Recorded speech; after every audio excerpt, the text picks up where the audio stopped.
चार धाम यात्रा की खास सीरीज में आज आप जानेंगे द्वारका धाम की विशेषताएं, जानेंगे द्वारका धाम का महत्व क्या है, किसने इसे बसाया और हमारी सभ्यता संस्कृति में इस धाम की क्या महत्ता है। द्वारका गुजरात में है, इसे देवभूमि द्वारका भी कहा जाता है। पुराणों में लिखा है कि इसे प्रभु श्री कृष्ण ने बसाया था। द्वारका को ही उन्होंने अपनी राजधानी बनाया था। यहीं से वह देश भर में शासन करते थे। प्रमाण है कि उस वक्त जितने भी राजा महाराजा थे वो श्री कृष्ण से राय मशवरा करने के लिए द्वारका आया करते थे। माना जाता है कि अगर आप सच्चे मन से बिना किसी लोभ मोह के द्वारका आते हैं, मंदिरों के दर्शन करते हैं, तो आपके पाप मिट जाते हैं। प्राचीन द्वारका नगरी अरब सागर के मुहाने पर बसी हुई थी। द्वारका के उत्तर में गोमती नदी है। इसे हिंदुओं के चार धामों में से एक माना जाता है।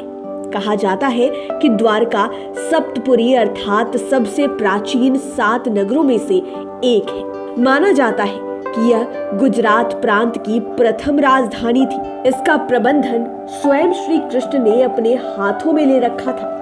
द्वारका का धार्मिक महत्व तो है ही, इसके साथ जुड़े रहस्य भी कम नहीं है। कहा जाता है कि जब श्री कृष्ण की मृत्यु हो गई तो द्वारका नगरी समुद्र में विलीन हो गई। भारतीय नौसेना एवं अन्य एजेंसियों ने कई बार समुद्र की तलहटी तक जाकर खोज की।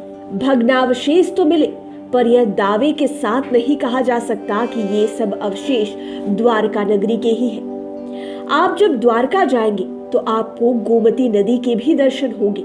यह दरअसल द्वारका के दक्षिण दिशा में एक लंबा ताल है। इसे गोमती तालाब कहते हैं। इसके नाम पर ही द्वारका को गोमती द्वारका के नाम से भी पुकारा जाता है। आप जब गोमती तालाब के पास जाएंगे तो वहां 9 घाट हैं। इनमें सरकारी घाट के पास एक कुंड है जिसे निष्पाप कुंड कहा जाता है। इस कुंड में गोमती का पानी भरा रहता है।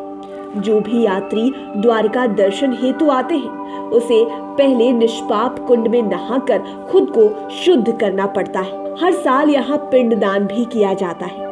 पश्चिमी राज्यों के जो लोग गया जी में पिंडदान नहीं कर पाते वे यहीं आकर पिंड का दान करते हैं। श्रद्धालु जब निष्पाप कुंड में नहाकर निकलते हैं तो सामने ही 5 कुएं हैं। इन 5 कुएं के पानी में इन्हें कुल्ला करना होता है। कुल्ला करने के बाद ही ये रणछोड़ जी मंदिर में दाखिला ले सकते हैं। माना जाता है कि रणछोड़ जी का मंदिर द्वारका का सबसे बड़ा और सर्वाधिक अहम मंदिर है। यहाँ श्री कृष्ण जी की 4 फुट ऊंची मूर्ति है जो चांदी के सिंहासन पर जड़ित है। यह मूर्ति काले पत्थर की बनी हुई है। इसमें हीरे मोती जड़े हैं जो दूर से ही अपनी चमक बिखेरते हैं। भगवान श्री कृष्ण पीली पोशाक में है। उनके 4 हाथ हैं, एक में शंख, दूसरे में चक्र, तीसरे में गदा और चौथे में कमल का फूल है। सिर पर स्वर्ण मुकुट है। जो लोग यहाँ आते हैं वो भगवान की परिक्रमा करते हैं और उन पर फूल और तुलसी दल चढ़ाते भी हैं। रणछोड़ जी के दर्शन कर लेने के बाद श्रद्धालु मंदिर की परिक्रमा करते हैं। बेट द्वारका ही वह जगह है जहाँ भगवान कृष्ण ने अपने प्यारे भक्त नरसी की हुंडी भरी थी। इसके कोने पर हनुमान जी का बहुत बड़ा मंदिर है। आप जब थोड़ा आगे बढ़ेंगे गोमती द्वारका की तरह ही एक बहुत बड़ी 4 दीवारी यहाँ भी है। इस घेरे के भीतर 5 बड़े बड़े महल हैं। पहला और सबसे बड़ा महल श्री कृष्ण जी का है।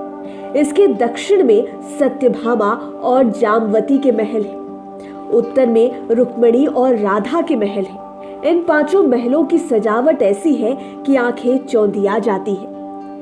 आप देश के किसी भी हिस्से में हो, ट्रेन से अथवा अन्य साधनों से राजकोट जंक्शन पहुंचे। यहाँ से द्वारका मंदिर करीब 225 किलोमीटर दूर है। राजकोट से द्वारका के लिए बस सेवा भी है। अहमदाबाद के लिए आपको देश के बड़े रेलवे स्टेशनों से डायरेक्ट ट्रेन लेनी पड़ेगी और ये ट्रेन आसानी से मिल भी जाएगी। राजकोट और अहमदाबाद रेलवे स्टेशन पर उतरने के बाद आपको वहां से द्वारका मंदिर जाने के लिए ट्रेन के साथ साथ कई सारी बस और टैक्सी भी आसानी से मिल जाएगी। तो 4 धाम यात्रा की सीरीज में आज आपने जाना द्वारका मंदिर से जुड़े हुए कई रहस्यों के बारे में, साथ ही साथ यहाँ यात्रा करने के आसान तरीकों के बारे में। लाइव सिटीज की डेस्क रिपोर्ट। अगर अभी तक आपने हमारे चैनल को सब्सक्राइब नहीं किया है तो जरूर कर लें। ये वीडियो फेसबुक पर देख रहे हैं तो पेज को लाइक करें। साथ ही साथ आप हमें ट्विटर पर भी फॉलो कर सकते हैं। धन्यवाद।